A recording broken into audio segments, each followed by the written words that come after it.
Praise the Lord. आप सभी को जय मसीह की। और मैं विश्वास करती हूँ आप भले चंगे होंगे और प्रभु में बढ़ रहे हैं। और हमारे पास जो प्रभु यीशु मसीह में विश्वास करते हैं, जो लोग प्रभु यीशु मसीह से हर दिन ताकत और बल मांगते हैं, उनके पास एक बहुत बड़ी आशा है। और जिसके लिए हम इब्रानियों की पत्री जो कि हम पढ़ रहे हैं, और इसका लेखक जैसा कि हम जानते हैं पौलुस है। और कुछ लोग कहते हैं पौलुस है और कुछ लोग नहीं मानते, लेकिन लिखने के तरीके से हम ये सोचते हैं कि पौलुस है। और पौलुस जो कि अगर किसी को नहीं पता, और मैं विश्वास करती हूँ हर एक विश्वासी को पता है कि पौलुस जिसका नाम पहले शाऊल था, और शाऊल एक ऐसा व्यक्ति था जो यहूदी था और अपने धर्म का बहुत ही कट्टर था। और वो ऐसा था कि मसीह के पंथ के लोगों को घर से घसीट घसीट के मारता था। ऐसा मारता था कि वो राजाओं से कहता था मुझे अधिकार दो कि मैं जहाँ भी देखूं उन्हें क्या कहते आपके पास लेकर आऊँ, इसराइल में लेकर आऊँ, यहूदियों के बीच में लेकर आऊँ। तो उसका ऐसा धुन था।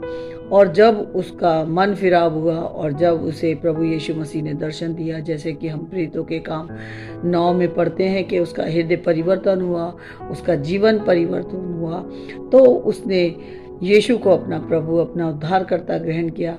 और जिस तरह से हम पढ़ते हैं इब्रानियों का जो पुस्तक है, उसके 6 अध्याय में जो हमें पता चलता है कि 6 अध्याय की पहली आयत कहता है, इसलिए आओ मसीह की शिक्षा को, आरंभ की बातों को छोड़कर हम सिद्धता की ओर आगे बढ़ते जाएं और मरे हुए कामों से मन फिराने और परमेश्वर पर विश्वास करने और बपतिस्मों और हाथ रखने और मरे हुओं के जी उठने और अंतिम न्याय की शिक्षा रूपी नींव फिर से ना डाले। यदि परमेश्वर चाहे तो हम यही करेंगे, क्योंकि जिन्होंने एक बार ज्योति पाई और स्वर्गीय वरदान का स्वाद चख चुके हैं और पवित्र आत्मा के भागी हो गए और परमेश्वर के उत्तम वचन को और आने वाली युग की सामर्थ का स्वाद चख चुके हैं, यदि वे भटक जाएं तो उन्हें मन फिराव के लिए फिर नया बनाना अनहोना है, क्योंकि वे परमेश्वर को, पुत्र को अपने लिए फिर क्रूस पर चढ़ाते हैं और प्रगट में उस पर कलंक लगाते हैं। ये एक चेतावनी है। ये उन सब लोगों के लिए चेतावनी है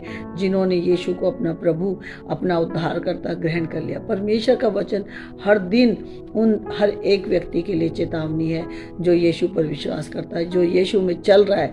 अगर उसने विश्वास करके बपतिस्मा लिया है और अगर नहीं चल रहा, तो वो अपने जीवन को जांचे कि कहाँ मैं गलत तो नहीं, कहीं मैं ऐसा तो नहीं कर रहा कि मैं परमेश्वर के विरोध पाप कर रहा हूँ। क्योंकि परमेश्वर चाहता है कि हमने, जिन्होंने एक बार ज्योति पाई, परमेश्वर के वचन में लिखा है कि जिसने ज्योति पाई है उनका मुंह फिर काला ना होगा।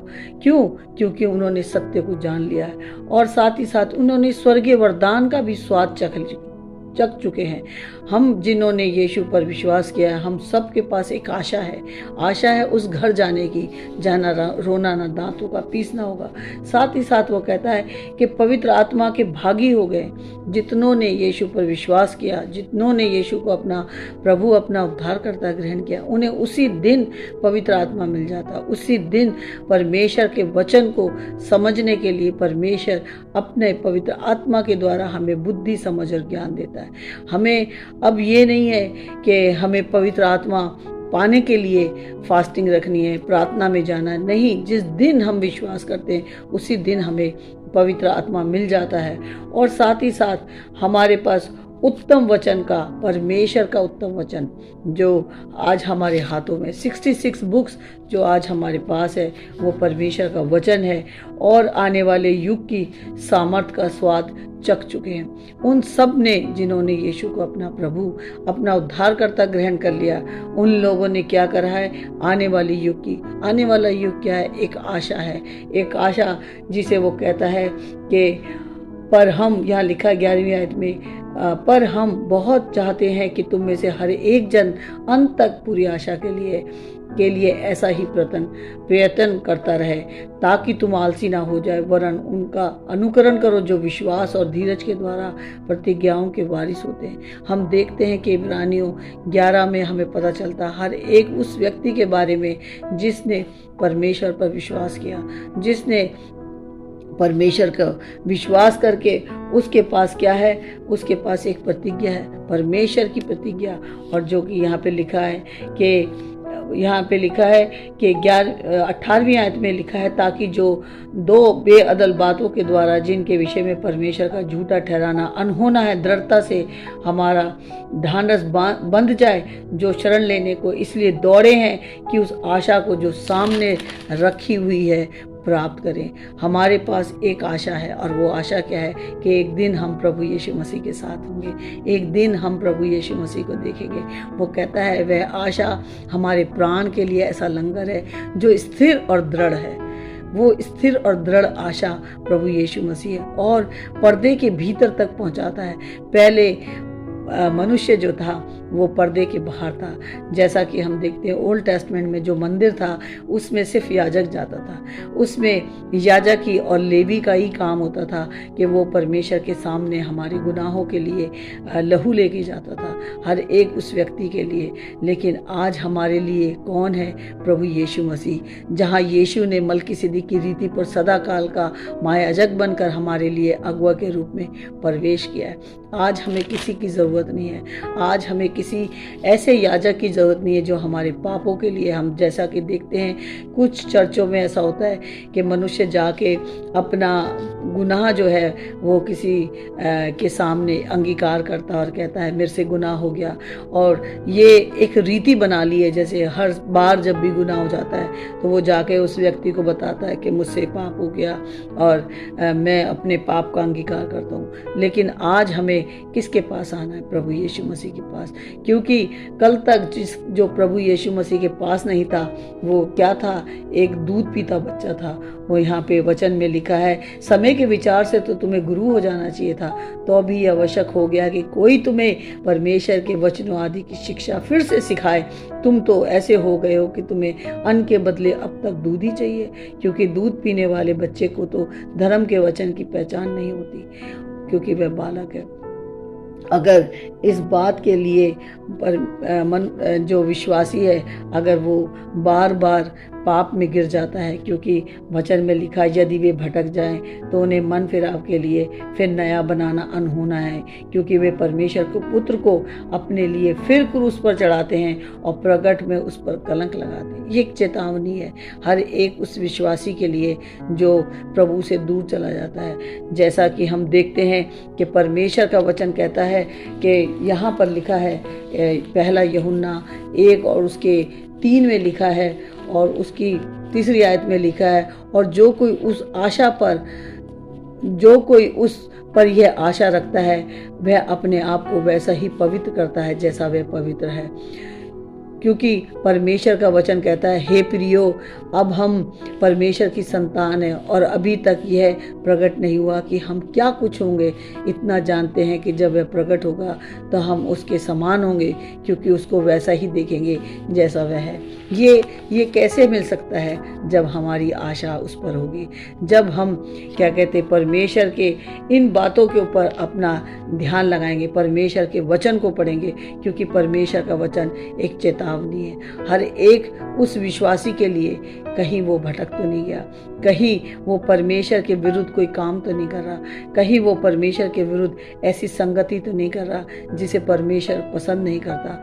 खास तौर पे हम विश्वासियों के लिए ये चेतावनी है। और साथ ही साथ हम देखते हैं कि परमेश्वर के वचन में लिखा है कि 2 कुरिन्थियों और उसकी 11 से 12 में भी लिखा है, क्योंकि जब वह जो घटता जाता है तेजोमय था, तो वह जो स्थिर रहेगा और भी तेजोमय क्यों ना होगा।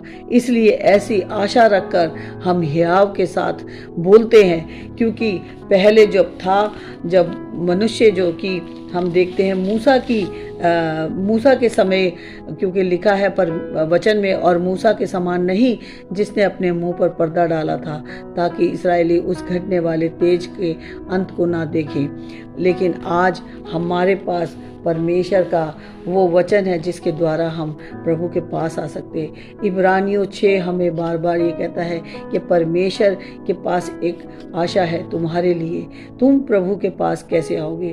प्रभु के पास आने के लिए तुम्हें क्या करना है? मरे हुए कामों से मन फिराना है और परमेश्वर पर विश्वास करके बपतिस्मा लेना है, और साथ ही साथ प्रभु यीशु मसीह मरों में से जी उठा है और अंतिम न्याय की शिक्षा रूपी नींव में, जो कि हम देखते हैं कि एक दिन हर एक व्यक्ति का न्याय होगा, हर एक व्यक्ति प्रभु यीशु मसीह के सामने आएगा, जिसने विश्वास किया है वो भी और जिसने विश्वास नहीं किया।